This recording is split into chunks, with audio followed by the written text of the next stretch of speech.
আসুন আমরা মস্তক অবনত করি, চোখ বন্ধ করি এবং 2020 সালের এপ্রিল মাসের 26 তারিখে প্রভুর দিনের আরাধনা, সত্যে ও আত্মায় তার ভজনা আসুন শুরু করি।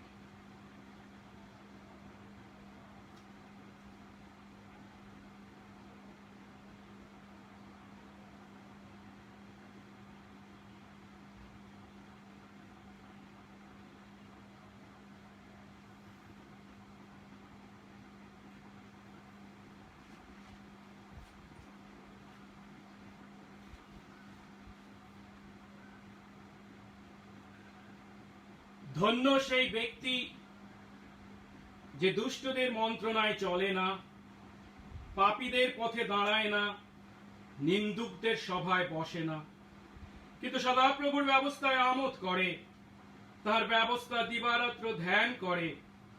সে জলস্রোতের তীরে রোপিত বৃক্ষের সদৃশ হইবে, যা যথা সময়ে ফল দেয়, যাহার পত্র ম্লান হয় না, আর সে যাহা কিছু করে তাহাতেই কৃতকার্য হয়। আমেন। মঙ্গলময় স্বর্গস্থ পিতা, তোমার ধন্যবাদ করি, তোমার প্রশংসা গৌরব করি। প্রভু, তোমারই অনুগ্রহে আজ আমরা তোমার চরণতলে মিলিত হয়েছি। প্রভু, এই পৃথিবীর মহাসংকট কালে তুমি যে আমাদের সঙ্গে সঙ্গে আছো, এবং প্রভু তোমাকে স্মরণ করতে তুমি যে আমাদের ইচ্ছা ও আগ্রহ দিয়েছ, তোমার সেই অনুগ্রহকে স্মরণ করে আমরা তোমার ধন্যবাদ, প্রশংসা, গৌরব করি। বিশেষ করে প্রভু তোমার কাছে প্রার্থনা করি, আজ যখন তোমার কাছে আমরা মাথা অবনত করেছি, আরেকটি বার আমাদের জীবনের জন্য তোমাকে ধন্যবাদ জানাই।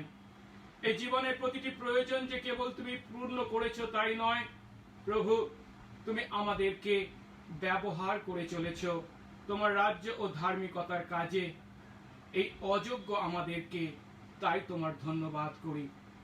বিশেষ করে প্রভু তোমার কাছে প্রার্থনা করি, এই কঠিন সময়ের মধ্যে দিয়ে যখন আমরা চলেছি, প্রভু জানি না তোমার কি ইচ্ছা এই ঘটনার মাধ্যমে তুমি তোমার সার্বভৌমত্বে সাধন করে চলেছ, কিন্তু বিশ্বাস করি প্রভু, বিশ্বাসী আমাদের জীবনে যারা তোমাকে ভালোবাসে তাদের প্রতি প্রভু প্রতিটি ঘটনাই ভালোর জন্য ঘটে থাকে। আর তাই প্রভু সেই বিশ্বাসে আরেকটি বার ধন্যবাদে ও কৃতজ্ঞতায় যখন আমরা মস্তক অবনত করেছি, প্রভু তোমার বাক্যের দ্বারা, তোমার আত্মার দ্বারা তুমি আমাদেরকে পূর্ণ করো। আজকে আমাদের এই আরাধনার প্রথম থেকে শেষ পর্যন্ত তুমি তোমার আত্মা দ্বারা পরিচালনা দান করো। তুমি উচ্চীকৃত গৌরবান্বিত হও, সঙ্গে সঙ্গে থাকো। যিশু নামে এই প্রার্থনা চাই, আমেন। আসুন এই সময় আমরা প্রভুর প্রশংসার্থে গান করি। আমাদের গান বইয়ের পেজ নাম্বার 8, পুণ্য পুণ্য পুণ্য সর্বশক্তিমান, ইংরাজি 2 সংখ্যার গান। ইংরাজি 2 সংখ্যার গান, পেজ নাম্বার 8, পুণ্য পুণ্য পুণ্য সর্বশক্তিমান। পুণ্য পুণ্য পুণ্য সর্বশক্তিমান, প্রাতস্তবে গাই সবে তব গুণ জয়। পুণ্য পুণ্য পুণ্য সর্বজ্যোতিষ্মান, পিতা পুত্র আত্মা ঈশ্বর দয়াময়।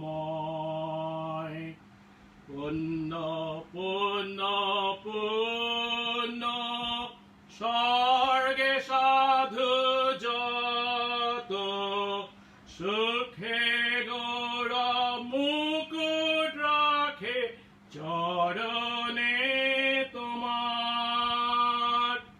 করুপ সরাপ সর্বে বন্দে অবিরত, ধরণী পূর্ণ গৌরবে অপার। পুণ্য পুণ্য পুণ্য অন্ধকারাবৃত প্রভা যাহার মানব চোখে সহ্য নাহি হয়। তুমি মাত্র পূর্ণ, তুমি অবিকৃত, তুমি সর্বদর্শী, সর্বপ্রেমময়।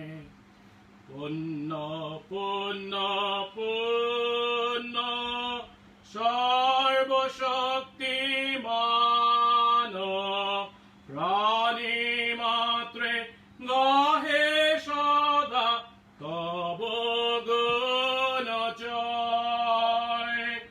তব দাস দাসী মিলায় স্তুতি গান, পিতা পুত্র আত্মা ত্রিত্ব দয়াময়।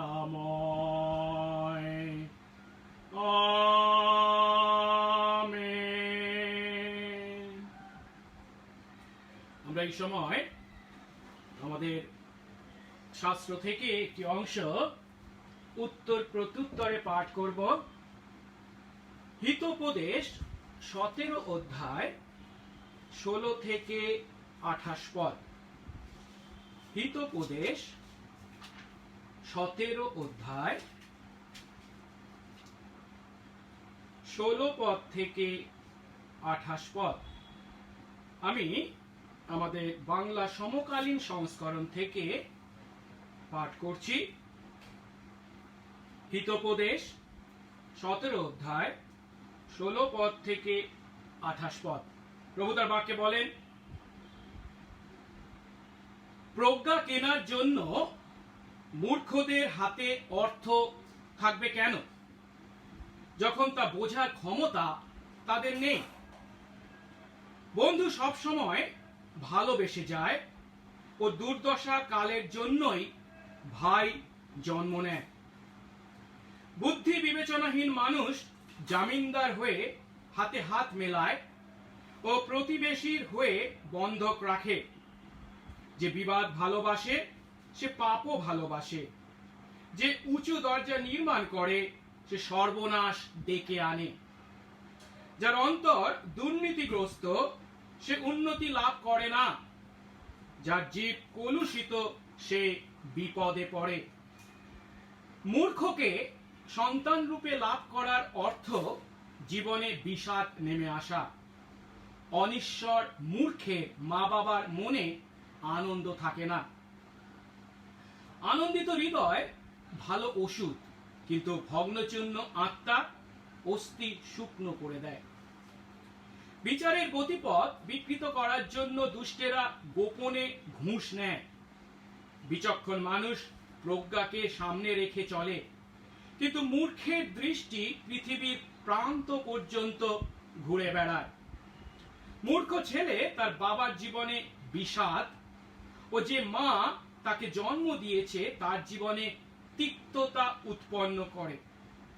নির্দোষ লোকের জরিমানা করা যদি ভালো কাজ না হয়, তবে সৎ কর্মকর্তাদের কশাঘাত করাও নিশ্চয় ঠিক নয়। যার জ্ঞান আছে সে সংযমী হয়ে শব্দ ব্যবহার করে, ও যার বুদ্ধি বিবেচনা আছে সে মেজাজের হ্রাস নিয়ন্ত্রণে রাখে। মূর্খেরাও যদি নীরবতা বজায় রাখে তবে তাদের জ্ঞানবান বলে মনে করা হয়, ও যদি তারা তাদের জীব নিয়ন্ত্রণে রাখে তবে তাদের বিচক্ষণ বলে মনে করা হয়। আমেন।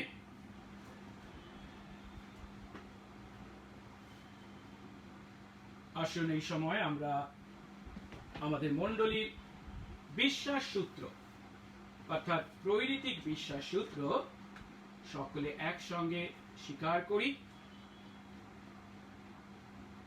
আমি ঈশ্বরে বিশ্বাস করি, যিনি স্বর্গ ও পৃথিবীর সৃষ্টিকর্তা, সর্বশক্তিমান পিতা এবং তাহার পুত্র আমাদের প্রভু যীশু খ্রিস্টে, যিনি পবিত্র আত্মা দ্বারা গর্ভস্থ হইলেন, কুমারী মরিয়ম হইতে জন্মিলেন, পন্তু পিলাতের সময় দুঃখ ভোগ করিলেন, ক্রুশবিদ্ধ হইলেন, মরিলেন ও কবরস্থ হইলেন, তৃতীয় দিবসে মৃতদের হইতে পুনরায় উঠিলেন, স্বর্গে আরোহণ করিলেন এবং সর্বশক্তিমান পিতা ঈশ্বরের দক্ষিণ পার্শ্বে বসিয়া আছেন, তথা হইতে জীবিত মৃতদের বিচার করিতে আসিবেন। আমি পবিত্র আত্মায়, পবিত্র সর্বজনীন মণ্ডলীতে, সাধুদের সহভাগিতায়, পাপ মোচনে, শরীরের পুনরুত্থানে ও অনন্ত জীবনে বিশ্বাস করি। আমেন।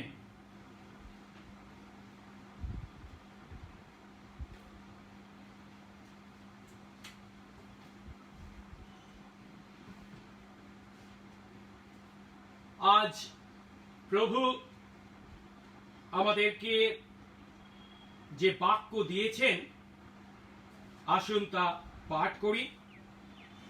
আমরা দেখব যোহন লিখিত সুসমাচার 20 অধ্যায় 19 পদ থেকে 31 পদ। যোহন লিখিত সুসমাচার 20 অধ্যায় 19 পদ থেকে 31 পদ, 24 পদ থেকে 31 পদ। 24 পদে পাঠ শুরু করি। যিশু যখন আসিলেন, তখন থোমা, সেই 12 জনের একজন, যাহাকে দিদুম্ম বলে, তিনি তাহাদের সঙ্গে ছিলেন না। অতএব অন্য শিষ্যেরা তাহাকে কহিলেন, আমরা প্রভুকে দেখিয়াছি। কিন্তু তিনি তাহাদিগকে বলিলেন, আমি যদি তাহার 2 হাতে পেরেকের চিহ্ন না দেখি ও সেই পেরেকের স্থানে আমার অঙ্গুলি না দিই এবং তাহার কুক্ষি দেশের মধ্যে আমার হাত না দিই, তবে কোনো মতে বিশ্বাস করিব না। 8 দিন পরে তার শিষ্যগণ পুনরায় গৃহ মধ্যে ছিলেন এবং থোমা তাহাদের সঙ্গে ছিলেন। দ্বার সকল রুদ্ধ ছিল। এমন সময় যিশু আসিলেন, মধ্যস্থানে দাঁড়াইলেন আর কহিলেন, তোমাদের শান্তি হোক। পরে তিনি থোমাকে কহিলেন, এই দিকে তোমার অঙ্গুলি বাড়াইয়া দাও, আমার হাত দুখানি দেখো, আর তোমার হাত বাড়াইয়া দাও, আমার কুক্ষি দেশের মধ্যে দাও, এবং অবিশ্বাসী হইও না, বিশ্বাসী হও। থোমা উত্তর করিয়া কহিলেন, প্রভু আমার, ঈশ্বর আমার। যিশু তাহাকে বলিলেন, তুমি আমাকে দেখিয়াছ বলিয়া বিশ্বাস করিয়াছ। ধন্য তাহারা, যাহারা না দেখিয়া বিশ্বাস করিল। যিশু শিষ্যদের সাক্ষাতে আরো অনেক চিহ্ন কার্য করিয়াছিলেন, সেই সকল এই পুস্তকে লেখা হয় নাই, কিন্তু এই সকল লেখা হইয়াছে, যেন তোমরা বিশ্বাস করো যে যিশুই খ্রিস্ট, ঈশ্বরের পুত্র, আর বিশ্বাস করিয়া যেন তাহার নামে জীবন প্রাপ্ত হও। আমেন।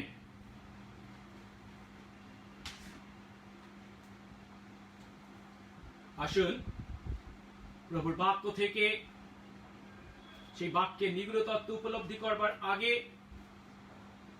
তার আশীর্বাদ ভিক্ষা করি, তার কাছে প্রার্থনা করি।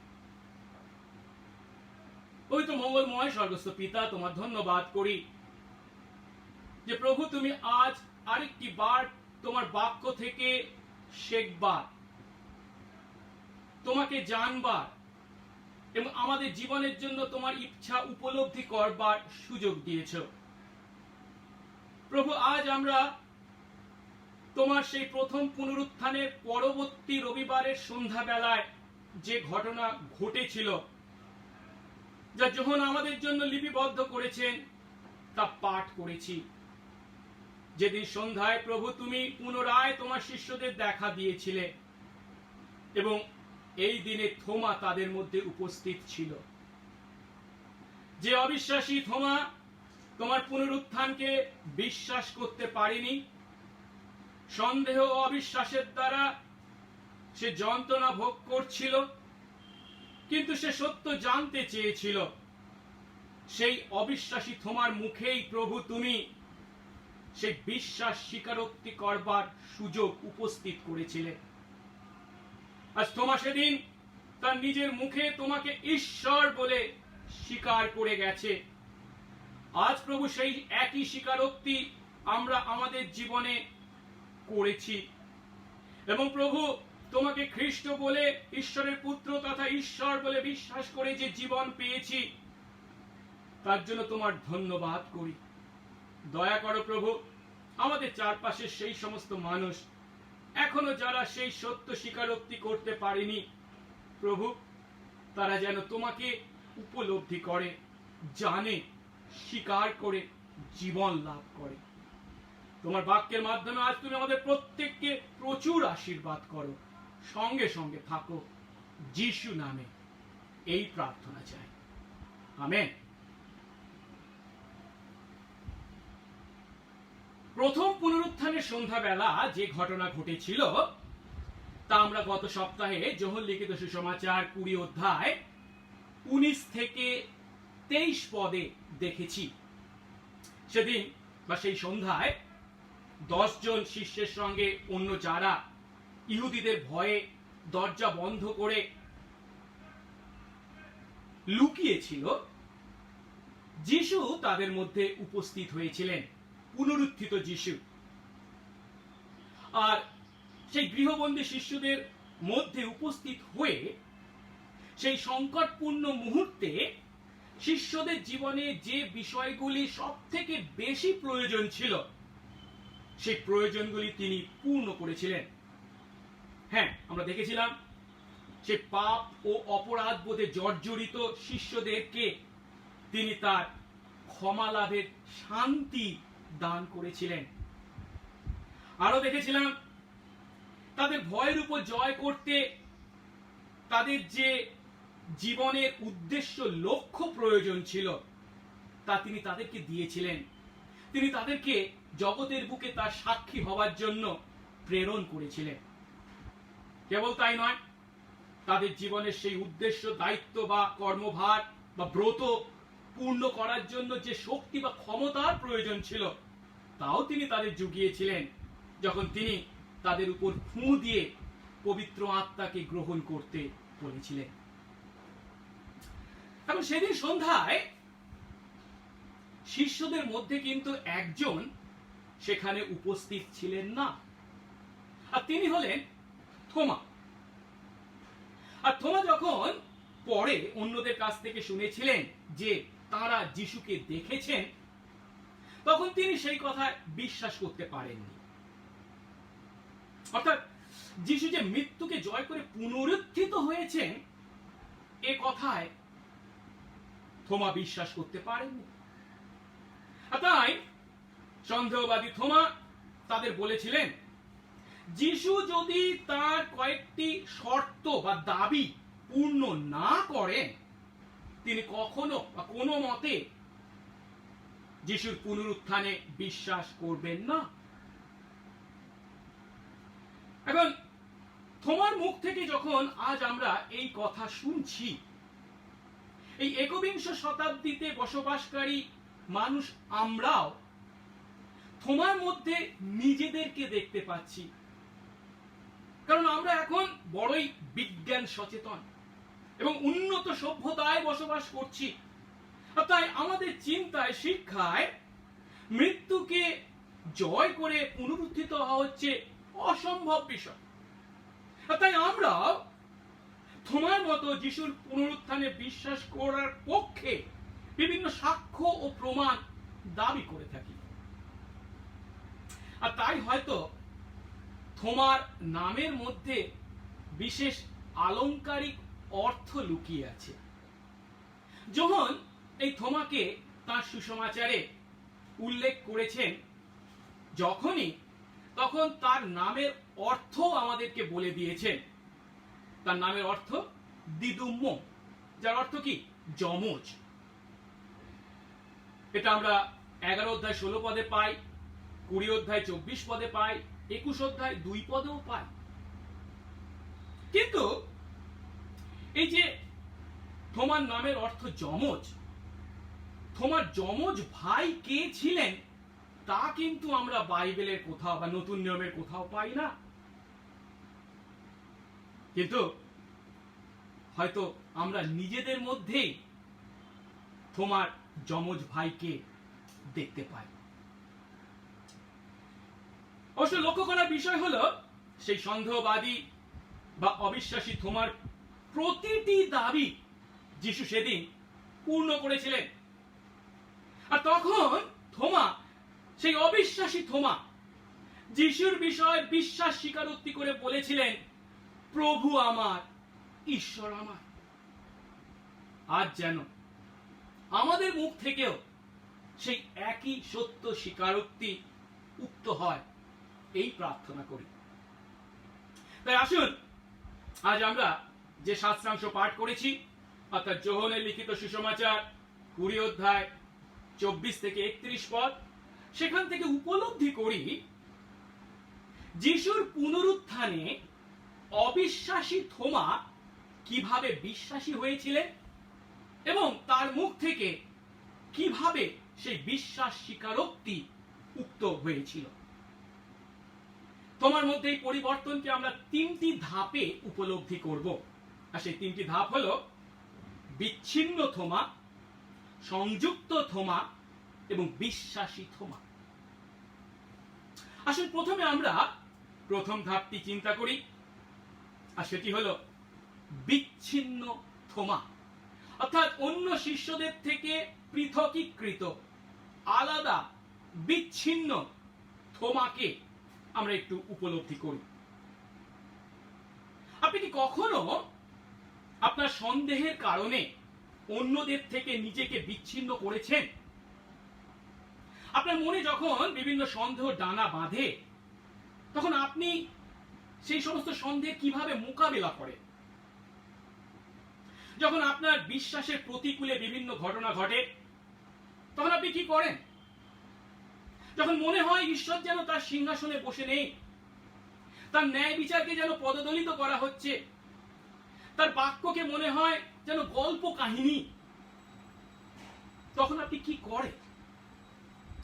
আজ আমরা থোমাকে দেখছি। থোমা যখন এমন প্রতিকূল পরিস্থিতির মুখোমুখি হয়েছিলেন, তখন থোমা প্রথমে যে কাজটি করেছিলেন তা হলো অন্য শিষ্যদের থেকে তিনি নিজেকে বিচ্ছিন্ন করেছিলেন। অর্থাৎ থোমার বিশ্বাসের বিপরীতে যখন যিশুর প্রতি বিভিন্ন ঘটনা ঘটেছিল, তখন তার মনে যে সন্দেহ ডানা বেঁধেছিল তা থোমাকে শিষ্যদের থেকে পৃথক করেছিল। অন্য শিষ্যরা যখন তালাবন্ধ ঘরের ভিতরে অবস্থান করছিল, তখন থোমা তালাবন্ধ ঘরের বাইরে অবস্থান করছিলেন। সহজ কথায় আজকের দিনের পরিভাষায় আমরা বলতে পারি, সেদিন অন্য শিষ্যরা যখন লকড ইন, তখন থোমা তার সন্দেহের বশবর্তী হয়ে লকড আউট হয়েছিলেন। আর এই কথাই 24 পদে বলা হয়েছে। 24 পদটা এবার পাঠ করি।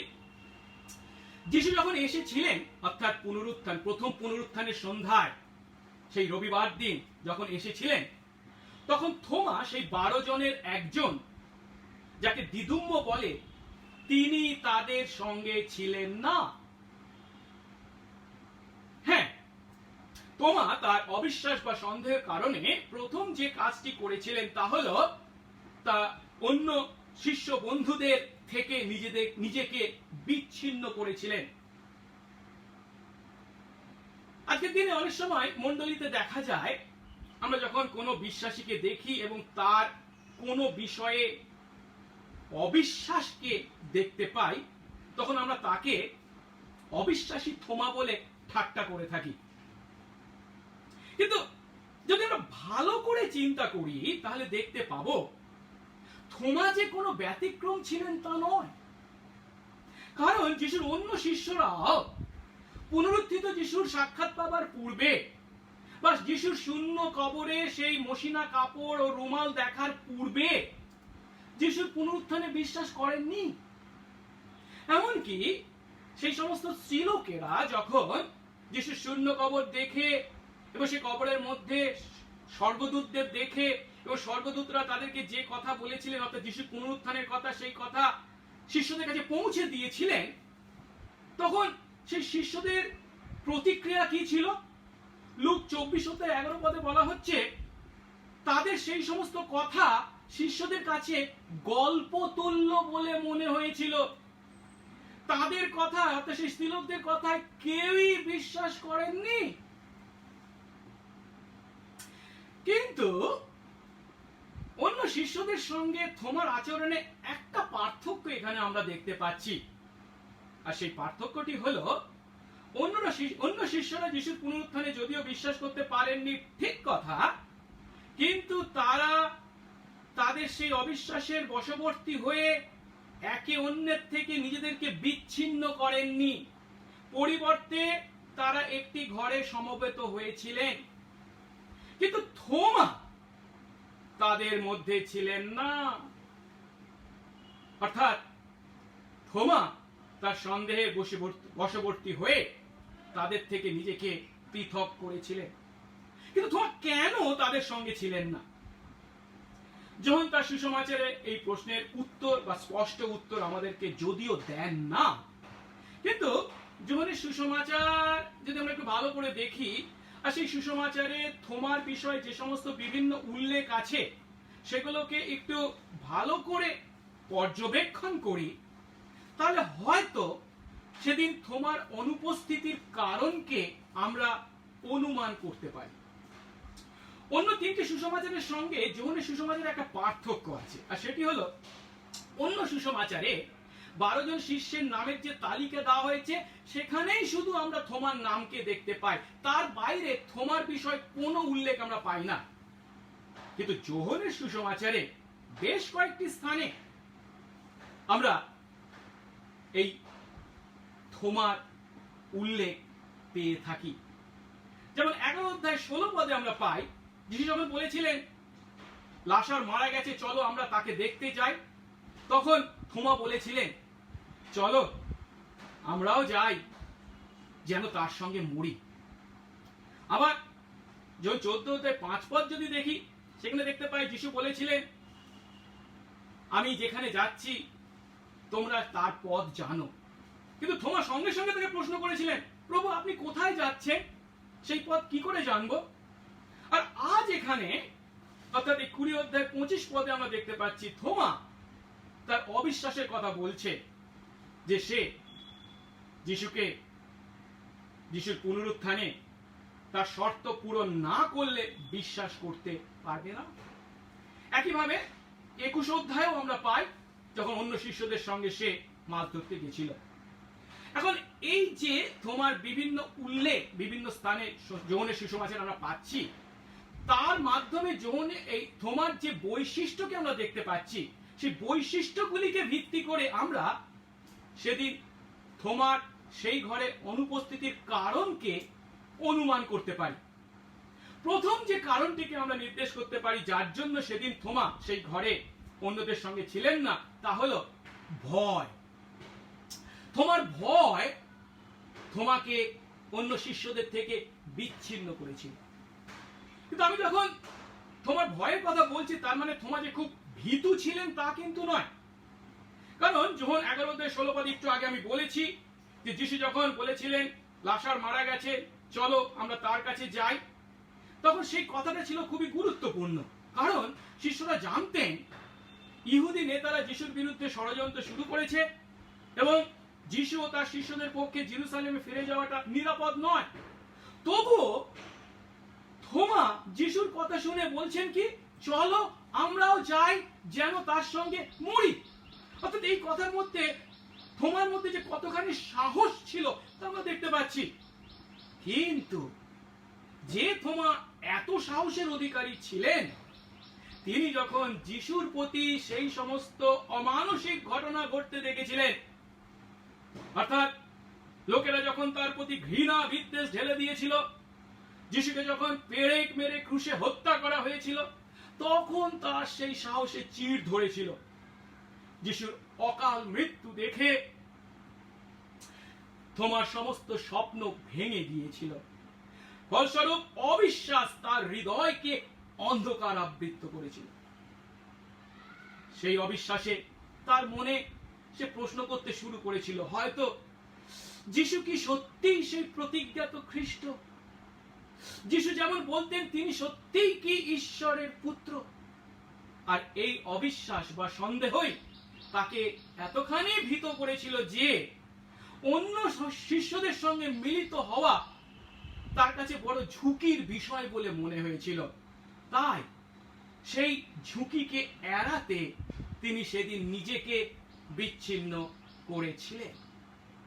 আজও একইভাবে এমন অনেকে আছেন যারা যিশুকে বিশ্বাস করার কারণে তাদেরকে হয়তো তাদের জীবনে অনেক সামাজিক, অর্থনৈতিক, মানসিক বা রাজনৈতিক ক্ষতি স্বীকার করতে হবে, বা কিংবা তাদেরকে তাড়না ভোগ করতে হবে। এই সমস্ত কথা চিন্তা করে, ভয়ের কথা চিন্তা করে তারা নিজেদেরকে থমার থেকে বিচ্ছিন্ন করে রেখেছেন, মণ্ডলী থেকে নিজেদেরকে দূরে রেখেছে। আপনার জন্যও কি এই কথা একইভাবে প্রযোজ্য? আপনি কি যিশুকে বিশ্বাস করার কারণে আপনার বন্ধুদেরকে হারাবার দুশ্চিন্তা করছেন, বা আপনার ব্যবসায়ে ক্ষতির কথা চিন্তা করছেন, নাকি আপনি প্রাণের ভয় করছেন? আপনার ভয় কি আপনাকে যিশুর কাছ থেকে দূরে সরিয়ে রেখেছে? দ্বিতীয় যে কারণে সেদিন থোমা অন্য শিষ্যদের সঙ্গে ছিলেন না, তা হলো হতাশা বা নেতিবাচক চিন্তা। থোমার চরিত্রে আরেকটি বৈশিষ্ট্য যা আমরা তার কথা থেকে উপলব্ধি করতে পারি তা হলো থোমা সবসময় নেতিবাচক চিন্তাটাই প্রথমে করতেন। তিনি হতাশায় ভুগতেন, অর্থাৎ সহজ কথা ইংরেজি বলে পেসিমিস্ট ছিলেন তিনি। যিশুর মুখে যখন লাজারের মৃত্যুর কথা শুনেছিলেন তখন তিনি প্রথমেই যে চিন্তাটা করেছিলেন কি, চলো আমরাও যাই যেন তার সঙ্গে মরি, অর্থাৎ সেখানে গেলে তাদের মৃত্যু হতে পারে। এই চিন্তাটাই তার প্রথমে মাথায় এসেছিল। অর্থাৎ কোনো কাজ করার আগে বা কোনো ঘটনা ঘটার আগে তোমার মধ্যে যে চিন্তাটা প্রথমে আসতো সেটা হলো নেতিবাচক চিন্তা। আর এও হতে পারে যিশুর বিরুদ্ধে যখন ইহুদি ধর্মীয় নেতারা ষড়যন্ত্র শুরু করেছিলেন তখন থোমা মনে মনে সেই সমস্ত নেতিবাচক চিন্তা করতে শুরু করে দিয়েছিলেন বা দুঃস্বপ্ন দেখতে শুরু করে দিয়েছিলেন, এবং বাস্তবে তার সেই দুঃস্বপ্ন যখন রূপায়িত হয়েছিল, বাস্তবে সাধিত হয়েছিল, তখন তার সেই নেতিবাচক চিন্তা অবিশ্বাস আর সন্দেহকে জন্ম দিয়েছিল। হয়তো তার সেই সমস্ত নেতিবাচকের বাস্তবতা সে দেখতে পেয়েছিল যখন সে তার নিজের চোখের সামনে দেখেছে যিশুকে গ্রেফতার করা হয়েছে, বিচারের নামে প্রহসনে তাকে দোষী সাব্যস্ত করা হয়েছে, তাকে পেরেক মেরে হত্যা করা হয়েছে। তখন তার সেই হতাশা যিশুর প্রতি দৃঢ় অবিশ্বাস বা সন্দেহকে জন্ম দিয়েছিল। তাই তোমার চিন্তায় যিশুর অন্য শিষ্যদের সঙ্গে যোগাযোগ রাখার আর কোনো প্রয়োজন নেই, আর তাই তিনি সেদিন অন্য শিষ্যদের থেকে নিজেকে বিচ্ছিন্ন করেছিলেন। আপনিও কি কখনো আপনার নেতিবাচক চিন্তা বা হতাশার দ্বারা এতখানি নিরুৎসাহিত হয়েছেন যে নিরাশাবাদী হয়ে উঠেছেন, যার ফলস্বরূপ অন্যদের থেকে নিজেকে পৃথক করছেন এবং আপনি ভাবছেন আপনার চিন্তাটাই ঠিক, তাদের চিন্তা ভুল? তৃতীয় আরেকটি কারণকে আমরা সেদিন থোমার অনুপস্থিতির পিছনে কারণ হিসাবে চিন্তা করতে পারি, আর তা হলো থোমার দুঃখ।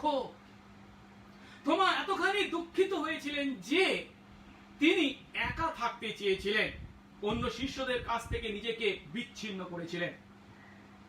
থোমা যে যিশুকে ভালোবাসতেন এবং প্রচন্ড ভালোবাসতেন তা কিন্তু আমরা খুব সহজেই উপলব্ধি করতে পারি। যখন যিশু লাজারের মৃত্যুর কথা বলেছিলেন এবং সেই লাজারকে দেখতে যাওয়ার কথা বলেছিলেন, তখন থোমা মৃত্যুর ঝুঁকি নিয়েও যিশুর সঙ্গে জেরুসালেম যেতে চেয়েছিলেন, যখন কিনা অন্য শিষ্যরা হয়তো ইতস্তত করেছিলেন। কিন্তু সেই থমাই যখন যে বিষয় ভয় করেছিলেন তা বাস্তবে যিশুর পথে ঘটতে দেখেছিলেন, তখন তোমার হৃদয় দুঃখ বেদনা শোকে এতখানি পূর্ণ হয়েছিল যে তিনি অন্যদের সঙ্গে একসঙ্গে থাকতে পারেননি, তিনি একা থাকতে চেয়েছিলেন। এখন অনেক সময় দুঃখ বেদনা যখন আমাদের আসে, তার থেকে উপশম পাওয়ার একটা উপায় হলো একা থাকা, ঠিক কথা।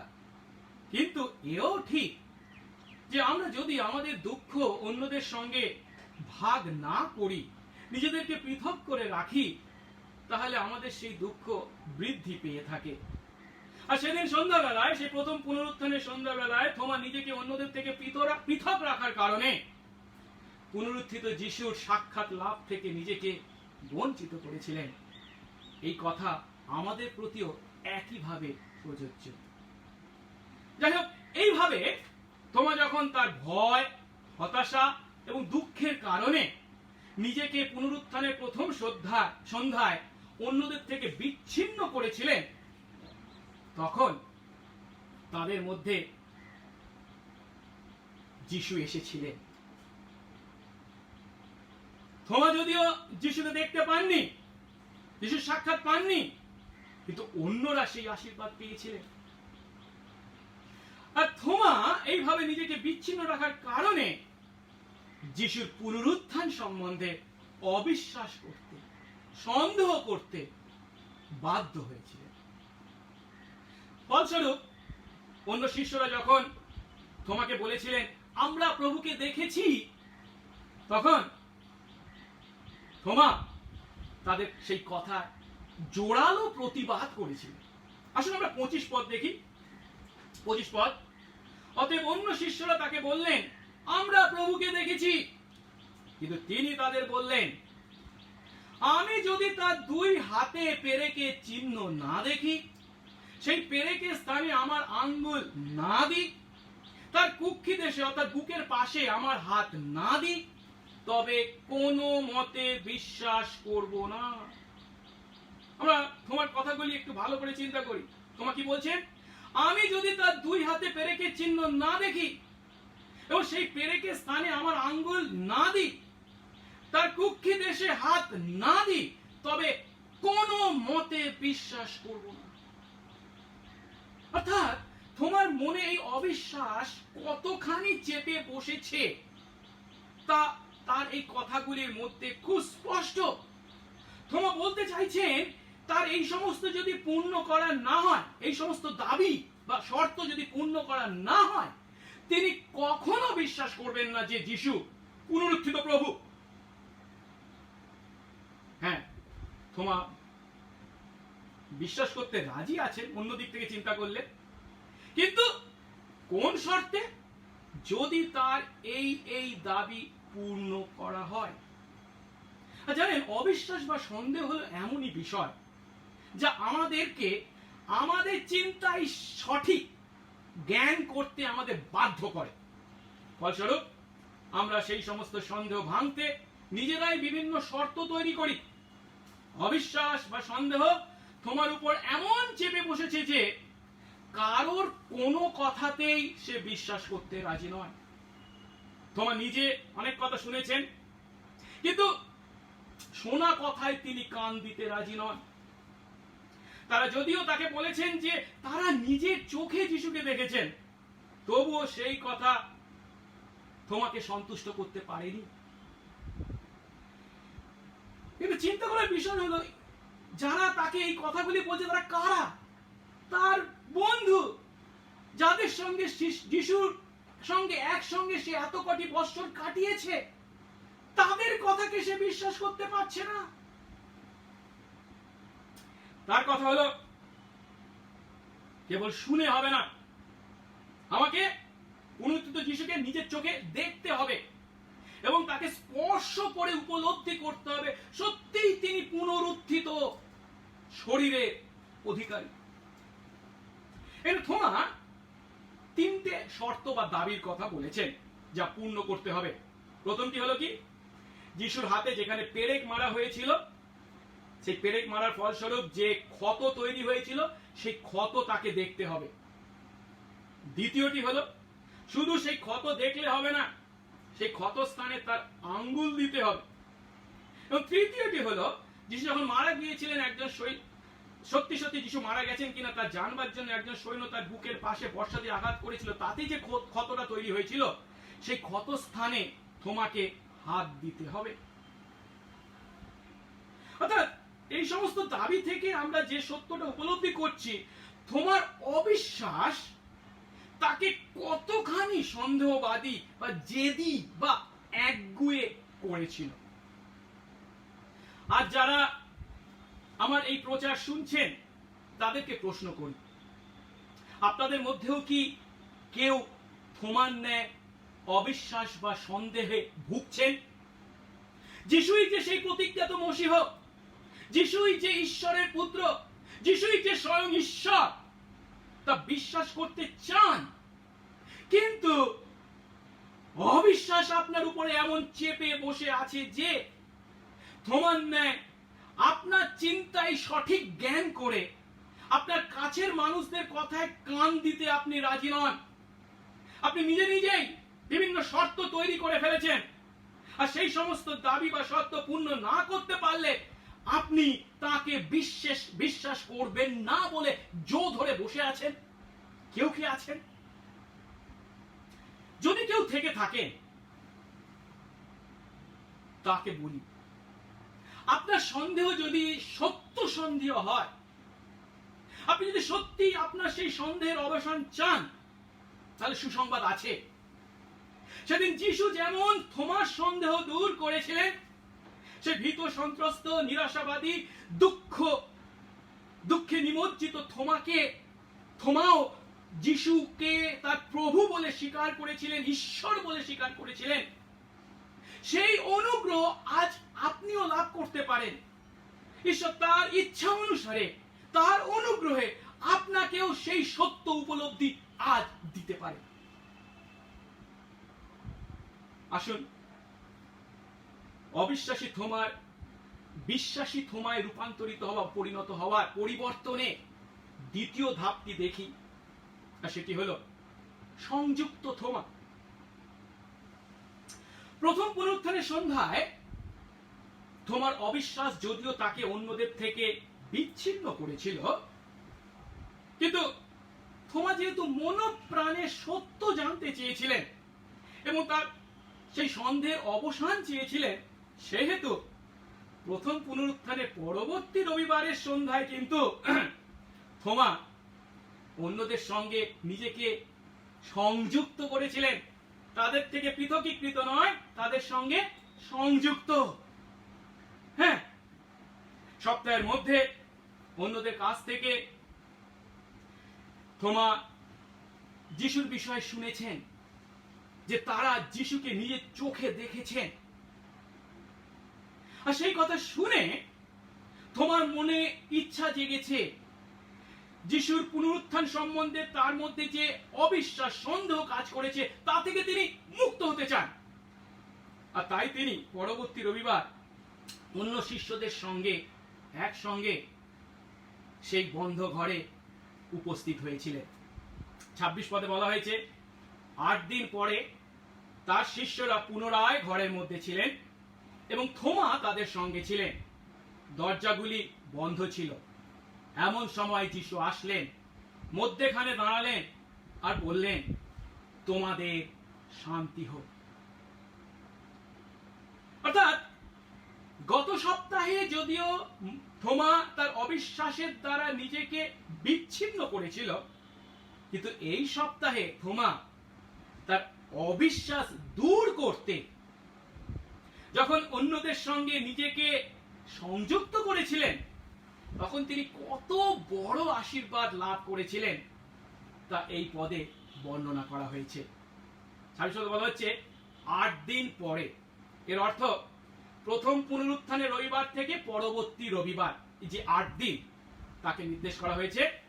অর্থাৎ সপ্তাহের প্রথম দিনে যিশু আবার তার সমবেত শিষ্যদের দেখা দিলেন।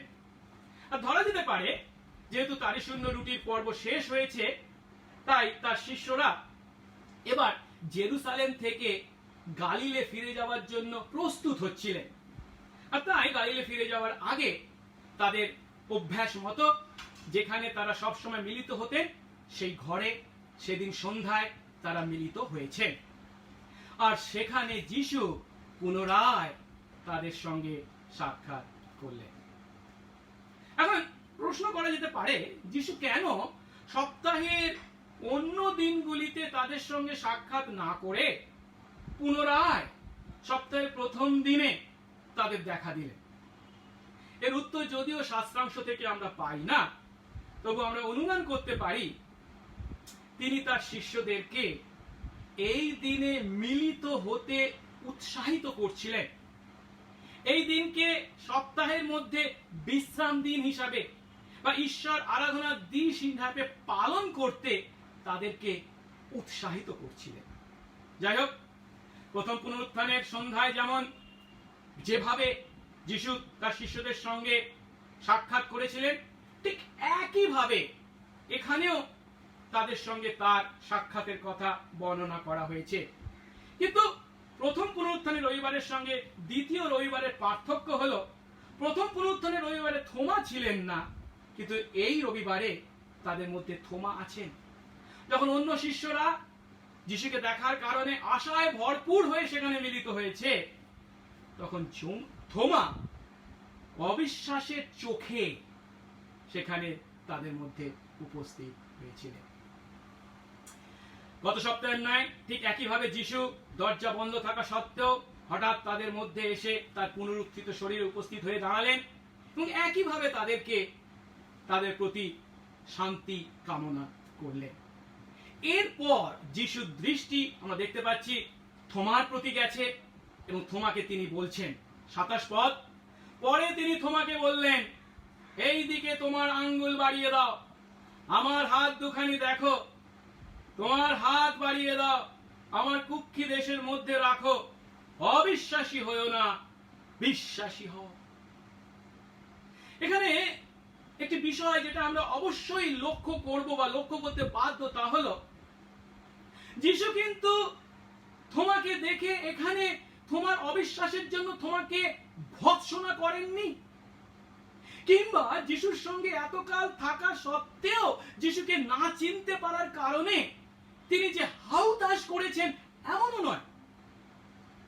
পরিবর্তে 25 পদে যিশুর পুনরুত্থানে বিশ্বাস করার পক্ষে থোমা যে সমস্ত দাবি বা শর্ত পূর্ণ করার কথা বলেছিলেন, এখানে যিশু নিজেকে থোমার স্তরে নামিয়ে এনে থোমার প্রত্যেকটি দাবি বা শর্ত পূর্ণ করেছেন। তিনি নিজেকে নত নম্র করেছেন। থোমার প্রতিটি শর্তকে তিনি পুঙ্খানুপুঙ্খভাবে পূর্ণ করেছেন। আমি যদি 25 পদ আর 27 পদকে তুলনা করি তাহলে দেখতে পাই 25 পদে থোমা বলেছিল তার হাতে পেরেকের ক্ষত চিহ্ন তিনি দেখতে চান। যিশু তাকে বলছে কি, এই দেখো আমার হাত। থোমা বলেছিলেন সেই পেরেকের ক্ষত চিহ্নে নিজের আঙ্গুল দিতে চান। যিশু বলছেন কি, তোমার আঙ্গুল বাড়িয়ে দাও। থোমা বলেছিলেন তার কুক্ষি দেশে আমি হাত দিতে চাই। যিশু বলছেন কি, আমার কুক্ষি দেশে হাত দাও। আবার থোমা বলেছিলেন আমি কোনো মতে বিশ্বাস করব না। যিশু তাকে বলছেন অবিশ্বাসী হইও না, বিশ্বাসী হও।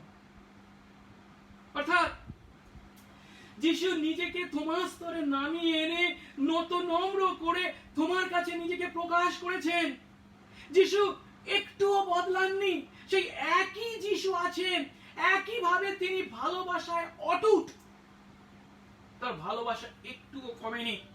তিনি যদিও থোমাকে হয়তো ভৎসনা করলেও করতে পারতেন, কিন্তু ভৎসনা নয়, তার প্রতি কত কোমল ব্যবহার করেছেন। আর এর থেকে আমরা দুটো সত্য উপলব্ধি করতে পারি। প্রথম সত্যটি হলো থোমা সেদিন সেই আশীর্বাদ লাভ করতে পেরেছিলেন কারণ সেদিন যিশুর অন্য শিষ্যদের সঙ্গে থোমা সংযুক্ত হয়েছিলেন। নিজেকে বিচ্ছিন্ন করেননি, আলাদা করেননি, পৃথক করেননি। আর এর দ্বারা তিনি উপলব্ধি করেছিলেন বিগত সপ্তাহে বা গত সপ্তাহে শিষ্যদের সহভাগিতা থেকে নিজেকে বঞ্চিত করে বিচ্ছিন্ন করে তিনি কি ভুল করেছিলেন, নিজেকে অন্যদের থেকে পৃথক করে থোমা যা লাভ করতে পারেননি, তিনি অন্যদের সঙ্গে মিলিত হয়ে সেদিন সেই আশীর্বাদ লাভ করেছিলেন। একইভাবে বিশ্বাসী আমরাও খ্রিস্টীয় সহভাগিতা থেকে যখন নিজেদের দূরে রাখি, তখন আমরা সেই আশীর্বাদ থেকে নিজেদের বঞ্চিত করি। হ্যাঁ, একথা ঠিক। আজ এই মুহূর্তে করোনা ভাইরাসের মহামারীর কারণে আমরা শারীরিকভাবে এক জায়গায় মিলিত হতে পারছি না, ঠিক। কিন্তু আমাদের পুনরুত্থিত প্রভু স্বর্গে গেছেন এবং তিনি আজ পবিত্র আত্মার মাধ্যমে আমাদের মধ্যে উপস্থিত। আর তাই আমরা যেখানেই থাকি না কেন তিনি আমাদের সহবর্তী। আর তাই যখন আমরা সত্য আত্মায় মিলিত হয়ে তার ভজনা করি, তখন তিনি আমাদের মধ্যে উপস্থিত থেকে আত্মায় আমাদেরকে ঐক্যবদ্ধ করেন। আজ এই মুহূর্তে যখন আমরা অনলাইনে আরাধনা করছি, তখনও আমাদের প্রত্যেককে তিনি তার আত্মায় সেই সহভাগিতা ভোগ করবার সুযোগ দিয়েছেন। কিন্তু করোনা ভাইরাসের প্রকোপ চিরকাল থাকবে না, একদিন শেষ হবে, এই প্রকোপ কেটে যাবে। আর তখন আমরা কেবলমাত্র আত্মায় নয়, শারীরিক ভাবেও মিলিত হয়ে সেই সহভাগিতা, খ্রিস্টীয় সহভাগিতা ভোগ করব। তাই ইব্রিয় 10:25 পদে প্রভু আমাদেরকে সতর্ক করে বলেছেন, আমরা সমাজে সভস্ত হওয়া পরিত্যাগ যেন না করি, যেমন কারো কারো অভ্যাস, বরং পরস্পরকে চেতনা দিই। আর আমরা সেই দিন যত বেশি সন্নিকট হতে দেখছি, ততই যেন এ বিষয়ে তৎপর হই। দ্বিতীয় যে সত্যটা এর মাধ্যমে আমরা দেখতে পাচ্ছি তা হলো, যিশু থোমার প্রতিটি শর্ত পূর্ণ করেছিলেন, কারণ সত্য জানার জন্য থোমার মনে ছিল সত্য ইচ্ছা। আমরা থোমাকে দেখেছি, থোমা ছিলেন স্পষ্টবাদী এবং সত্যবাদী। তিনি কখনো না বুঝেও বোঝার ভান করতেন না। এই বৈশিষ্ট্য আমরা জন 14:5 পদে তার মধ্যে দেখতে পাই।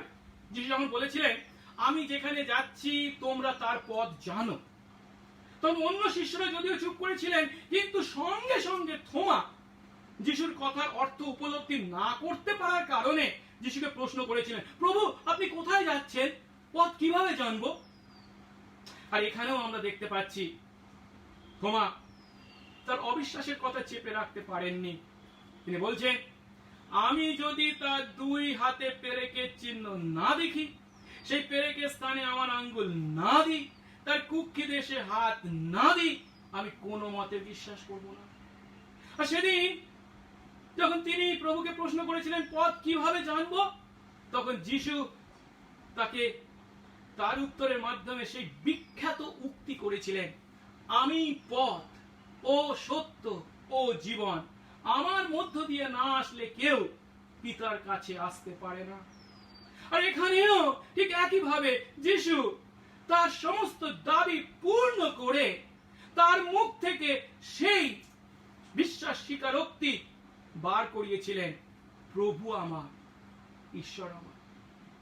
এখানে আমরা যে বিষয়টা দেখতে পাচ্ছি তা হলো, তোমার মধ্যে এই স্পষ্টবাদিতা এবং সত্যবাদিতা থাকার কারণে, সত্য জানবার জন্য ইচ্ছা থাকার কারণে প্রভু সেদিন এইভাবে পুঙ্খানুপুঙ্খভাবে তার সমস্ত শর্ত বা দাবি পূর্ণ করেছিলেন। তিনি এই যে সমস্ত শর্তগুলো বা দাবিগুলোর কথা বলেছিলেন, এগুলো কোনো ভাওতাবাজি ছিল না, বা যিশু বা অন্যদেরকে ঠাট্টা বিদ্রুপ করার জন্য ছিল না, কিংবা কারোর সঙ্গে মজা করা বা কাউকে হেনস্থা করার জন্য ছিল না। এগুলো ছিল তোমার মধ্যে সত্য সন্দেহের প্রকাশ এবং সেই সত্য সন্দেহ থেকে মুক্ত হবার ইচ্ছা। আর যিশু যখন তার মধ্যে সত্য জানার জন্য তার এই আগ্রহকে দেখেছিলেন, তিনি তাকে বঞ্চিত করেননি। তিনি পুঙ্খানুপুঙ্খভাবে তার প্রত্যেকটি শর্তের, প্রত্যেকটি দাবির উত্তর দিয়েছিলেন এবং তার সন্দেহ দূর করতে তার কাছে উপস্থিত হয়েছিলেন। আজ আপনার মধ্যে কি কোনো সত্য সন্দেহ আছে? যিশু সম্বন্ধে যদি আপনার এমন কোনো বিষয় থাকে যা বিশ্বাস করতে আপনি নিজের সঙ্গে মানসিক লড়াই করে চলেছেন, তাহলে জানবেন আপনার বিশ্বাসকে আরো গভীর করতে, আরো দৃঢ় করতে ঈশ্বর আপনাকে আশীর্বাদ করবেনই করবে। জানবেন সেদিন থোমা যে সত্যের সন্ধান পেয়েছিলেন, আপনার সত্য জানার জন্য অনুসন্ধিৎসু হৃদয়ও সেই সত্যের সন্ধান পাবেই পাবে। আসুন এরপরে আমরা তৃতীয় বিষয় বা তৃতীয় ধাপটি দেখি। অবিশ্বাসী থোমার বিশ্বাসী থোমাতে পরিবর্তনে তৃতীয় ধাপ, আর তা হলো বিশ্বাসী থোমা। যিশু যখন থোমার প্রতিটি শর্ত মেনে তোমার কাছে নিজেকে প্রকাশ করেছিলেন, তখন থোমার প্রতিক্রিয়া কি? 28 পদ। থোমা উত্তর করে তাকে বললেন, প্রভু আমার, ঈশ্বর আমার। থোমা নিজের চোখে পুনরুত্থিত যিশুকে দেখেছেন এবং যিশুর হাতে এবং বুকের পাশে সেই ক্ষত থোমা নিজের চোখে দেখেছেন এবং অভিভূত হয়েছেন। যতদূর সম্ভব থোমাকে আর যিশুর ক্ষতস্থানে হাত দিতে হয়নি, কারণ 29 পদে যিশু তাকে বলছেন, তুমি দেখেছো বলে বিশ্বাস করেছো। কিন্তু এর অর্থ এই নয় যে যিশু ভূতের ন্যায় অশরীরী ছিলেন। না, তার সত্য শরীর ছিল। যদি তার সত্য শরীর না থাকতো, তিনি কখনো থোমাকে এই কথা বলতে পারতেন না, আমার হাতের ক্ষতে তোমার আঙ্গুল দাও, আমার বুকের ক্ষতে তোমার হাত দাও। কেবল তাই নয়, আমরা লুকের সুসমাচার যদি দেখি 24 অধ্যায় 39 থেকে 43 পদ, সেখানে দেখতে পাই পুনরুত্থিত যিশুকে দেখে তার শিষ্যরা ভূত বা আত্মা বলে মনে করেছিল। আর তখন তিনি তাদের কি বলেছিলেন? তিনি বলছেন, আমার হাত, আমার পা দেখো, এস আমি স্বয়ং, আমাকে স্পর্শ করো আর দেখো, কারণ আমার যেমন দেখছো আত্মার এমন অস্থি মাংস নাই। আরো বলা হয়েছে, তখন তার শিষ্যরা তাকে একটি ভাজা মাছ দিলেন আর তিনি তা নিয়ে তাদের সামনে খেলেন। এর থেকে পরিষ্কার যিশু সেই পুনরুত্থিত শরীর ছিল সত্য শরীর। এইভাবে যিশু সেদিন যখন থোমার সমস্ত দাবি পূর্ণ করে নিজেকে তার কাছে প্রকাশ করেছিলেন, তখন থোমা যিশুর আদেশ পালন করতে বাধ্য হয়েছিলেন। যদিও থোমা বলেছিলেন, আমি কোনো মতে বিশ্বাস করব না, কিন্তু তার উত্তরে যিশু তাকে কি আদেশ করেছিলেন? অবিশ্বাসী হয়ো না, বিশ্বাসী হও।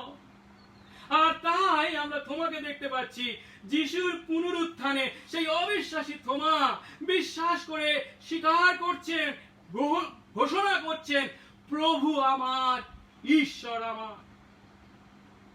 থোমার এই স্বীকারোক্তিকে আমরা যেন ভুল করেও তার বিস্ময় প্রকাশ বলে চিন্তা না করি। ওহ মাই গড, না, এ হলো অনেক কষ্টে অর্জিত যিশুর সম্বন্ধে সত্য বিশ্বাস স্বীকারোক্তি। থোমা যে অবিশ্বাসে ভুগছিলেন, যে অবিশ্বাস তাকে কুড়ে কুড়ে খেয়েছে, যে অবিশ্বাস তাকে সেই সত্যের সন্ধানে উৎসাহিত করেছিলেন, সেই সত্যের সন্ধান পেয়ে এই সত্য স্বীকারোক্তি সেদিন থোমা করেছেন।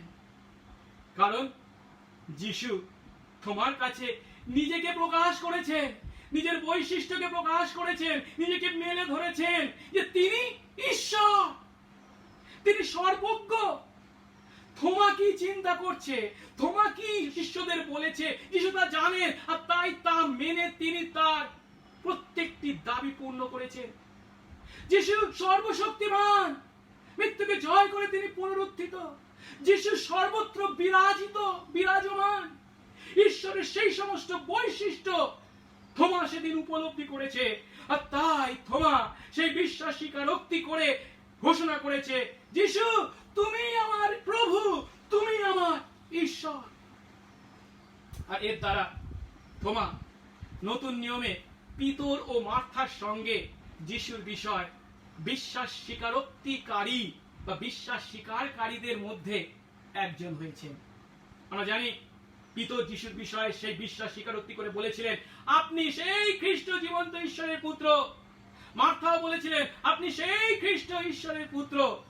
তাদের সঙ্গে থোমাও যুক্ত হয়েছেন যখন তিনি বলছেন, আপনি প্রভু, আপনি ঈশ্বর। যেটা লক্ষ্য করার বিষয়, একটু আগে পর্যন্ত যে থোমা তার প্রভুর উপর প্রভুত্ব চালিয়ে বলেছিল, আমার এই এই শর্ত পূর্ণ করতে হবে তবে আমি বিশ্বাস করব, সেই থোমা এখানে সম্পূর্ণভাবে নিজেকে যিশুর কাছে সমর্পণ করেছেন। কারণ এতক্ষণ পর্যন্ত যে জ্ঞানের লক্ষ্যে তিনি সন্দেহ করেছিলেন, যা জানবার জন্য তিনি সন্দেহ করেছিলেন, তা তিনি জেনেছেন, সেই সত্যের সন্ধান তিনি পেয়েছেন। যিশুই যে সার্বভৌম ঈশ্বর তা তিনি উপলব্ধি করেছেন, আর তাই তাকে ঈশ্বর বলে তিনি স্বীকার করেছেন। একজন ইহুদির পক্ষে ঈশ্বর ছাড়া কাউকে ঈশ্বর বলে কল্পনা পর্যন্ত করাটাও অসম্ভব ছিল। কিন্তু একজন ইহুদি থোমা এখানে পুনরুত্থিত যিশুর সাক্ষাৎ পেয়ে, সেই সন্দেহবাদী থোমা যিশু বৈশিষ্ট্য উপলব্ধি করে, যিশু কে তা জেনে সেই মহান স্বীকারোক্তি করেছেন, যিশুই ঈশ্বর। তাই 29 পদে যিশু তোমাকে বলছেন, তুমি আমাকে দেখেছো বলে বিশ্বাস করেছো, ধন্য তারা যারা না দেখে বিশ্বাস করে। যিশুর এই কথার দ্বারা যে বিষয়টি তুলে ধরতে চেয়েছেন তা হলো, থোমা যিশুর বিষয়ে যে স্বীকারোক্তি করেছেন তা সত্য, কিন্তু সেই স্বীকারোক্তিতে উপনীত হতে থোমা যে পথ বেছে নিয়েছেন সেটা তেমন সঠিক পথ নয়। কারণ যিশুকে বা পুনরুত্থিত যিশুকে না দেখেও থোমার বিশ্বাস করা উচিত ছিল। কারণ যিশু তার মৃত্যুর পূর্বে বারংবার এই কথা বলেছিলেন, মনুষ্য পুত্রকে দুঃখ ভোগ করতে হবে, তাকে ক্রুশবিদ্ধ হয়ে মরতে হবে, কবর প্রাপ্ত হতে হবে, আবার তৃতীয় দিনে তাকে পুনরুত্থিত হতে হবে। কিন্তু থোমা সেই কথায় বিশ্বাস করতে পারেননি।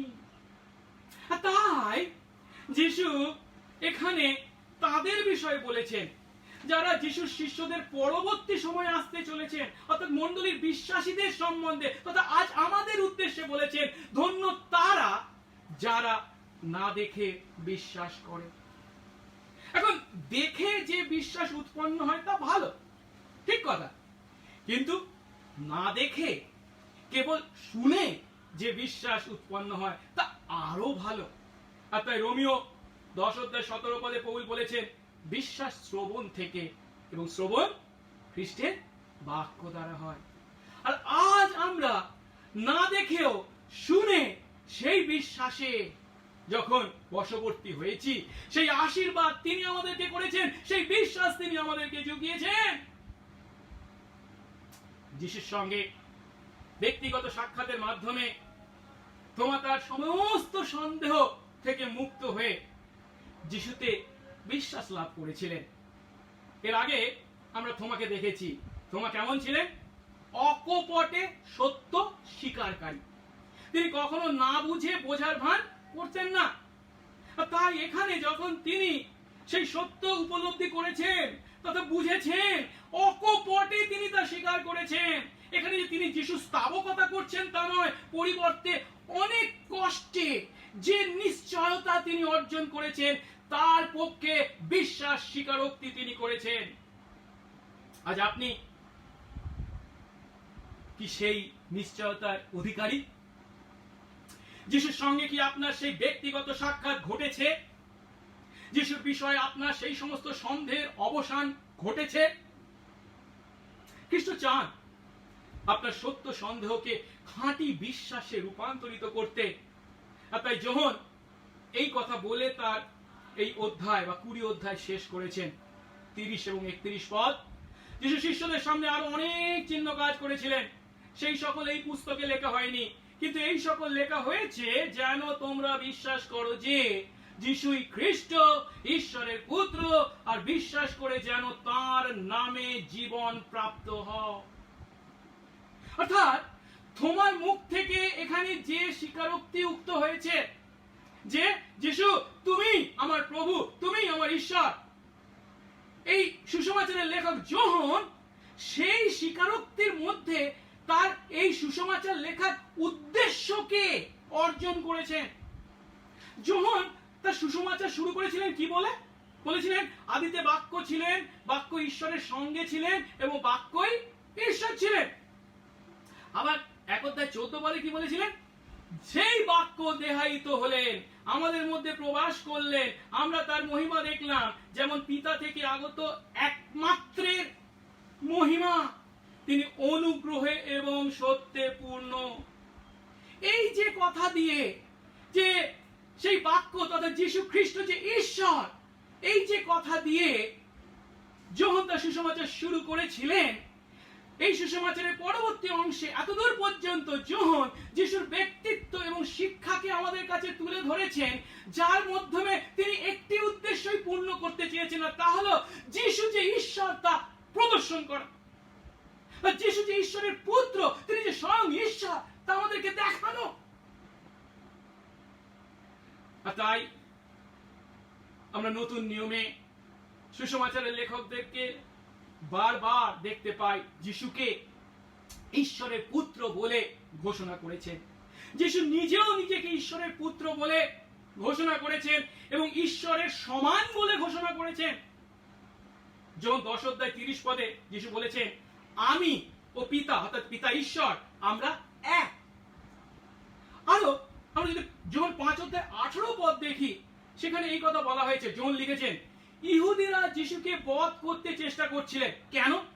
কারণ তিনি, অর্থাৎ যিশু কেবল বিশ্রাম বা লঙ্ঘন করতেন তা নয়, তিনি আবার কি করতেন?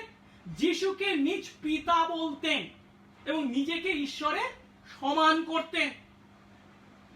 এখানে আমাদেরকে উপলব্ধি করতে হবে, যিশুকে যখন ঈশ্বরের পুত্র বলা হয়েছে কিংবা যিশু যখন নিজেকে ঈশ্বরের পুত্র বলছেন, তখন তার অর্থ এই নয় যে তাকে সৃষ্টি করা হয়েছে বা তাকে জন্ম দেওয়া হয়েছিল, না, তা নয়। তার পরিবর্তে দুটো অর্থ। প্রথম অর্থ হচ্ছে কি, তিনি যেহেতু ঈশ্বরের পুত্র, পুত্র হওয়ার কারণে তার পিতা ঈশ্বরের সঙ্গে, তার এবং পিতা ঈশ্বরের সঙ্গে বৈশিষ্ট্যে কোনো পার্থক্য নেই। পিতা যে সমস্ত বৈশিষ্ট্যের অধিকারী, পুত্র সেই একই বৈশিষ্ট্যের অধিকারী। এবং দ্বিতীয়ত, সেই পিতা ঈশ্বরের সঙ্গে তিনি পিতা পুত্র এই সম্পর্কে আবদ্ধ। আর তাই যখন 1:14 বলা হয়েছে কি, পিতা হইতে আগত বা পিতা থেকে আগত একমাত্র তিনি, একমাত্র পুত্র তিনি। আর তাই এখানে যখন ঈশ্বরের পুত্র এই কথাকে ব্যবহার করা হচ্ছে, তখন একমাত্র পুত্র অর্থে তার প্রতি এই কথা ব্যবহার করা হয়েছে। আর সাধারণ বিশ্বাসী মানুষ আমরা যে অর্থে ঈশ্বরের পুত্র বা সন্তান, সেই অর্থে নয়। আমরা ঈশ্বরকে বিশ্বাস করার মাধ্যমে তার সন্তান হয়েছি, কিন্তু যিশু হলেন ঈশ্বরের একমাত্র পুত্র, যার অর্থ তিনি ঈশ্বরের সঙ্গে সমস্ত দিক থেকে বৈশিষ্ট্যে সমান, যার অর্থ পিতা ঈশ্বরের সঙ্গে তিনি পিতা পুত্রের সম্পর্কে আবদ্ধ। তিনি তৃতীয় ঈশ্বরের দ্বিতীয় ব্যক্তি, তিনি স্বয়ং ঈশ্বর। এখন যিশু যদি মানুষ হতেন, যেমন ইহুদিরা যিশুর বিষয় সেই চিন্তা করত, তাহলে যিশুর এই দাবি, নিজেকে ঈশ্বরের পুত্র বলে ঘোষণা করা বা ঈশ্বর বলে, ঈশ্বরের সমান বলে ঘোষণা করাটা ছিল কি ঈশ্বর নিন্দা। কিন্তু তিনি ঈশ্বর নিন্দা করেননি, তিনি মানুষ ছিলেন না, তিনি আসলে ঈশ্বর। কিন্তু যখন পৃথিবীর মাটিতে জন্মগ্রহণ করেছিলেন, তখন ঈশ্বর প্রকৃতির সঙ্গে মানুষ প্রকৃতি সংযুক্ত হয়েছিল মাত্র। তিনি ঈশ্বর। আর তাই তিনি যে স্বয়ং ঈশ্বর, ইহুদিদের কাছে তা স্পষ্ট করে উল্লেখ করার জন্য যখন 5:19-24 যিশু জোরের সঙ্গে ঘোষণা করেছেন কি, যিশু উত্তর দিয়ে তাদের বললেন, সত্য সত্য আমি তোমাদের বলছি, পুত্র নিজে থেকে কিছুই করতে পারেন না, কেবল পিতাকে যা করতে দেখেন তাই করেন। কারণ তিনি যা যা করেন পুত্র সেই সকল সেই মতো করেন, কারণ পিতা পুত্রকে ভালোবাসেন এবং নিজে যা যা করেন সকলেই তাকে দেখান, আর এ থেকেও মহৎ মহৎ কাজ তাকে দেখাবেন যেন তোমরা আশ্চর্য মনে করো। কারণ পিতা যেমন মৃতদের তোলেন ও জীবন দান করেন, তদ্রূপ পুত্রও যাদের ইচ্ছা তাদের জীবন দান করেন। কারণ পিতা কারো বিচার করেন না, কিন্তু সমস্ত বিচার ভার পুত্রকে দিয়েছেন, যেন সকলে যেমন পিতাকে সমাদর করে তেমনি পুত্রকেও সমাদর করে। পুত্রকে যে সমাদর করে না সে পিতাকে সমাদর করে না যিনি তাকে পাঠিয়েছেন। সত্য সত্য আমি তোমাদের বলছি, যে ব্যক্তি আমার কথা শোনে ও যিনি আমাকে পাঠিয়েছেন তাকে বিশ্বাস করে, সে অনন্ত জীবন পেয়েছে, তাকে বিচারে আনা হয় না, কিন্তু সে মৃত্যু থেকে জীবনে পার হয়ে গেছে। কিন্তু যিশু আরো বলেছিলেন তাকে দুঃখ ভোগ করতে হবে, ক্রুশে মরতে হবে, এবং সেই পিতাই তাকে মৃতদের মধ্য থেকে তাকে তার মৃত্যু তৃতীয় দিনে উত্থাপিত করবেন এবং তার দ্বারা পূর্ণ প্রমাণ করবেন যে যিশু ঈশ্বরের পুত্র। এখন যিশু এই যে ভাববাণী করেছিলেন তা যদি পূর্ণ না হতো তাহলে যিশু একজন পাগল বা মিথ্যাবাদী প্রমাণিত হতেন। কিন্তু তিনি যে সত্যি ঈশ্বরের পুত্র, তা পিতা তাকে মৃতদের মধ্য থেকে পুনরুত্থিত করার মাধ্যমে যিশুর দাবি যে সত্য তা প্রমাণ করেছেন। আর তাই রোমীয় 1:4 বলা হয়েছে, সেই যিশুকে মৃতদের মধ্য থেকে পুনরুত্থিত করে জীবিত করে ঈশ্বর প্রমাণ করেছেন যিশু ঈশ্বরের পুত্র। তাই যিশুর পুনরুত্থান হলো তার সমস্ত চিহ্ন কার্যের মধ্যে মহত্তম বা শ্রেষ্ঠ চিহ্ন কার্য। কিন্তু কান্নানগরের বিয়ে বাড়িতে জলকে দ্রাক্ষারস করা থেকে শুরু করে যিশু এই পৃথিবীর মাটিতে অনেক চিহ্ন কাজ করেছিলেন, কিন্তু যোহন যিশুর দ্বারা সাধিত সেই সমস্ত চিহ্ন কাজের কথা লিপিবদ্ধ করেননি। তিনি তাদের মধ্যে কেবল কয়েকটিকে বেছে নিয়েছেন এবং তাদের কথা উল্লেখ করেছেন। তিনি যদি সমস্ত চিহ্ন কাজের কথা লিখতে যেতেন তাহলে বলছেন 21:25 এত বড় পুস্তক হতো যে জগতে তা ধরতো না। কিন্তু যেগুলো তিনি লিপিবদ্ধ করেছেন, যে সমস্ত চিহ্ন কাজের কথা লেখা হয়েছে, তাদের উদ্দেশ্য কি? বলা হচ্ছে কি, যেন তোমরা বিশ্বাস করো যে যিশুই খ্রিস্ট ঈশ্বরের পুত্র, আর বিশ্বাস করে যেন তার নামে জীবন পাও। হ্যাঁ, যিশুই হলেন সেই প্রতিজ্ঞাত খ্রিস্ট, যিশুই হলেন পুরাতন নিয়মের আশা এবং প্রতিজ্ঞার পূর্ণতা, তিনিই হলেন ঈশ্বরের পুত্র, তিনি স্বয়ং ঈশ্বর। এখন সেই যিশুর প্রতি আমাদের একমাত্র সঠিক উত্তর হলো যিশুই যে খ্রিস্ট ঈশ্বরের পুত্র স্বয়ং ঈশ্বর তা বিশ্বাস করা এবং যিশুর নামে জীবন লাভ করা। সেদিন থোমা তা করেছিলেন, অবিশ্বাসী থোমা বিশ্বাস করেছিলেন এবং সেই সত্য তিনি তার সত্য বিশ্বাস শক্তি স্বীকারোক্তির মাধ্যমে প্রকাশ করেছিলেন, ঘোষণা করেছিলেন, যিশু তুমি আমার প্রভু, তুমি আমার ঈশ্বর। আজ যিশু আপনাকে বলছেন, অবিশ্বাসী হয়ো না, বিশ্বাসী হও। আসুন যিশুকে খ্রিস্ট ঈশ্বরের পুত্র স্বয়ং ঈশ্বর বলে বিশ্বাস করি এবং অনন্ত জীবনের অধিকারী হই। প্রথম জন 5:1 জন বলেছে, যে কেউ বিশ্বাস করে যিশুই খ্রিস্ট, যিশুই সেই খ্রিস্ট, সে ঈশ্বর থেকে জাত। আসুন কোন ভ্রান্ত শিক্ষার দ্বারা বিপদে পরিচালিত না হয়ে যিশুকে সেই খ্রিস্ট ঈশ্বরের পুত্র তথা ঈশ্বর বলে বিশ্বাস করে তার সন্তান হই এবং অনন্ত জীবনে অধিকারী হই। প্রার্থনা করি। মঙ্গলময় সর্বস্ত পিতা, তোমার ধন্যবাদ করি যে প্রভু সেদিন তুমি অবিশ্বাসী থোমাকে তার প্রত্যেকটি শর্ত পূর্ণ করে বিশ্বাসী থোমায় রূপান্তরিত করেছিলে। প্রভু গো, তোমার সেই অনুগ্রহ সেই করুণা যেমন থোমার প্রতি তুমি প্রদর্শন করেছিলে, আজ প্রভু বিশ্বাসী আমাদেরকে ও প্রভু সেই একই আশীর্বাদ তুমি করেছো। যখন আমরা থোমার মতো যদিও নিজেদের চোখে তোমাকে দেখিনি, কিন্তু তোমার বাক্যে তোমার কথা শুনে আমরা তোমাতে বিশ্বাস করতে পেরেছি। এই বিশ্বাসে প্রভু তুমি তোমার অনুগ্রহে আমাদেরকে দিয়েছো, তাই সমস্ত গৌরব প্রশংসা প্রতাপ একমাত্র তুমিই পাওয়ার যোগ্য। দয়া করো প্রভু, যে বিশ্বাস তুমি আমাদেরকে দিয়েছো যে তুমি খ্রিস্ট, তুমি ঈশ্বরের পুত্র, তুমি স্বয়ং ঈশ্বর, এই বিশ্বাসের কথা যেন আমরা আমাদের চারপাশের মানুষদের কাছে পৌঁছে দিতে পারি। তারাও যেন তোমাকে খ্রিস্ট ঈশ্বরের পুত্র বলে বিশ্বাস করে জীবন লাভ করে, সেই আশীর্বাদ করো। সঙ্গে সঙ্গে থাকো, যিশু নামে এই প্রার্থনা চাই, আমেন। আসুন,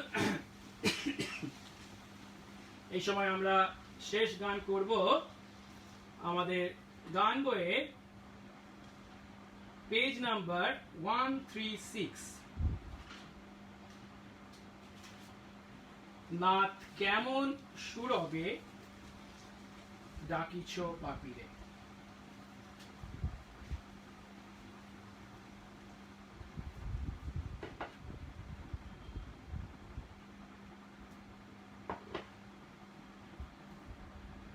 নাথ কেমন সুরবে ডাকিছ পাপীরে, করিতে তারে পরিষ্কার অমূল্য রুধিরে। পাপী আমি হে, আসি তব ঠাঁই, কর ধৌত আমারে ওই রক্তে দয়াময়। হে দুর্বল পামরে, দাও তুমি কত বল, আর তব রক্তে ধৌত হয় মোর কলঙ্ক সকল।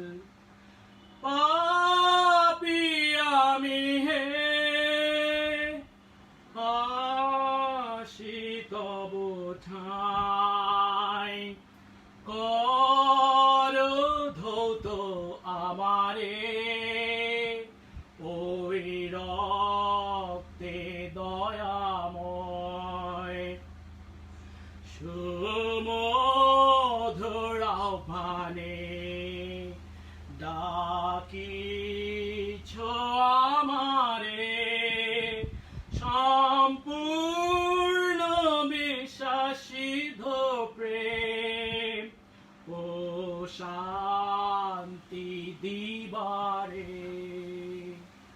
পাপী আমি হে, আসি তব ঠাঁই, কর ধৌত আমারে ওই রক্তে দয়াময়। 4 পদ। যে শুভ কার্যটি অন্তরে সাধিত হয়, তা যিশু করেন আপনি, বিনাশী পাপচয়। পাপী আমি হে, আসি তব ঠাঁই, কর ধৌত আমারে ওই রক্তে দয়াময়। ভক্তগণ সকলে হৃদয়ে সাক্ষ্য পায়, যে অঙ্গীকারে বস্তু সব বিশ্বাসে পাওয়া যায়।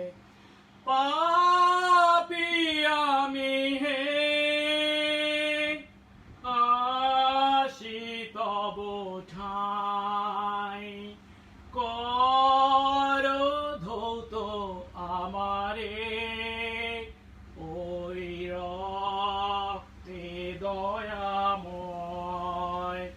কি দয়া চমৎকার, কি রক্তের গুণাশেষ, কি গৌরবযুক্ত যিশু নাম, কি ধন্য হতমেষ। পাপী আমি হে, আসি তব ঠাঁই, কর ধৌত আমারে, ওই রক্তে দয়াময়। আমেন। প্রার্থনা করি। মঙ্গলময় স্বর্গস্থ পিতা, তোমার ধন্যবাদ করি, কত আশীর্বাদ তুমি আমাদেরকে করেছো। এই নগণ্য জঘন্য কুৎসিত নোংরা নর্দমার গন্ধযুক্ত আমাদেরকে উদ্ধার করতে প্রভু এই পৃথিবীর মাটিতে তুমি অবতীর্ণ হয়েছিলে। তুমি ঈশ্বর হয়েও প্রভু গো এই পৃথিবীর মাটিতে মানুষ হয়ে এসেছিলে। তোমার ঈশ্বর প্রকৃতির সঙ্গে যে মানব প্রকৃতি সংযুক্ত হয়েছিল, যে উভয় প্রকৃতি তুমি অনন্তকাল বিরাজ হয়ে আছো প্রভু গো, দয়া করো তোমার সেই নিজেকে নত নম্র করার সত্য উপলব্ধিতে তোমার কাছে কৃতজ্ঞতায় আমরা যেন ও প্রভু গো তোমাতে বিশ্বাসে তোমার সন্তান হই, সেই আশীর্বাদ করো প্রভু। তুমি তোমার নিজের প্রয়োজনে নয়, আমাদের জন্য এসেছিলে, মানুষ হয়েছিলে। কেবল কি তাই, যে পাপ আমরা করেছিলাম, যে পাপের শাস্তি আমাদের পাওনা ছিল, তা তুমি আমাদের পরিবর্তে সেই ক্রুশের উপর নিজে ভোগ করেছিলে, পাপের দেনা শোধ করেছো। এবং প্রভু আমাদের জন্য সেই অনন্ত জীবন তুমি ক্রয় করেছো, যখন পিতা তোমাকে মৃত্যু থেকে পুনরুত্থিত করে তোমাকে তোমার তার পুত্র, ঈশ্বরের পুত্র বলে প্রমাণ করেছেন। দয়া করো প্রভু, আশীর্বাদ করো প্রভু, তোমাতে সেই বিশ্বাসে দিন প্রতিদিন যেন আমরা দিন প্রতিদিন বৃদ্ধি পাই। এবং প্রভু গো তুমি যে খ্রিস্ট, ঈশ্বরের পুত্র, তুমি স্বয়ং ঈশ্বর, সেই বিশ্বাসে অনন্ত জীবন লাভ করি তোমার সন্তান হই। আর তাই তো প্রভু কৃতজ্ঞতায় তোমার কাছে এনেছি আমাদের দশমাংশের দান, ধন্যবাদের দান, রবিবারের দান। প্রভু তুমি গ্রহণ করো, তোমার রাজ্য ধার্মিকতার কাজে তুমি ব্যবহার করো, তুমি উচ্চীকৃত ও গৌরবান্বিত হও, সঙ্গে সঙ্গে থাকো। যিশু নামে এই প্রার্থনা চাই, আমেন। এক্ষণে আমাদের একমাত্র ত্রাণকর্তা প্রভু যিশু খ্রিস্টের অপার অনুগ্রহ, পিতা ঈশ্বরের অসীম প্রেম, পবিত্রতা, শান্তি, সহভাগিতা ও আনন্দ বিশ্বাসী আমাদের প্রতি এবং তার মনোনীত প্রত্যেকটি সন্তানের প্রতি এখন থেকে অনন্তকাল পর্যন্ত বিরাজিত হোক, আমেন।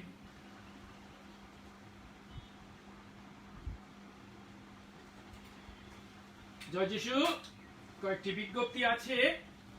আবার বলি যে কোভিড-19 ভাইরাসের মহামারীতে যে আন্তর্জাতিক সংকট তৈরি হয়েছে, তার জন্য আমরা মণ্ডলীতে মিলিত হতে পারছি না, বাধ্য হয়ে ঘরে বসে অনলাইন উপাসনায় যোগদান করছি। যারা আজ প্রথম এই অনলাইন উপাসনায় যোগদান করেছেন তাদের প্রত্যেককে আমি অভিনন্দন জানাই। এবং তার সঙ্গে সঙ্গে বলি যে অনলাইন উপাসনায় যখন আমরা যোগদান করি তখন কয়েকটি বিষয় আমাদেরকে মনে রাখতে হবে, যে বিষয়গুলির কথা আমাদের বুলেটিনের পিছনে লেখা আছে। দয়া করে তা পাঠ করবেন এবং পবিত্র আত্মায় ও সত্যে ঈশ্বর আরাধনা করবার জন্য উপযুক্ত প্রস্তুতি সহকারে আরাধনায় যোগদান করবেন। তার সঙ্গে বলি যে এই কঠিন পরিস্থিতিতে আমরা বিশেষভাবে একটি প্রার্থনা প্রভুর কাছে করব, আর তা হলো এই কঠিন পরিস্থিতিতে যে সমস্ত doctor, nurse, medical staff, police, প্রশাসন বা জরুরি পরিষেবার সঙ্গে যুক্ত ব্যক্তি আছেন, তারা করোনায় আক্রান্ত হওয়ার ঝুঁকি নিয়েও কঠোর পরিশ্রম করে চলেছেন। প্রভু যেন তাদের রক্ষা করেন, সুস্থ সবল রাখেন, তাদের সুরক্ষা দেন, তার জন্য প্রার্থনা করবেন। ঈশ্বর আপনাদের সহবর্তী, তাতে বিশ্বাস করে আরেকটি সপ্তাহ বিজয়ী জীবন যাপন করুন। জয় যিশু।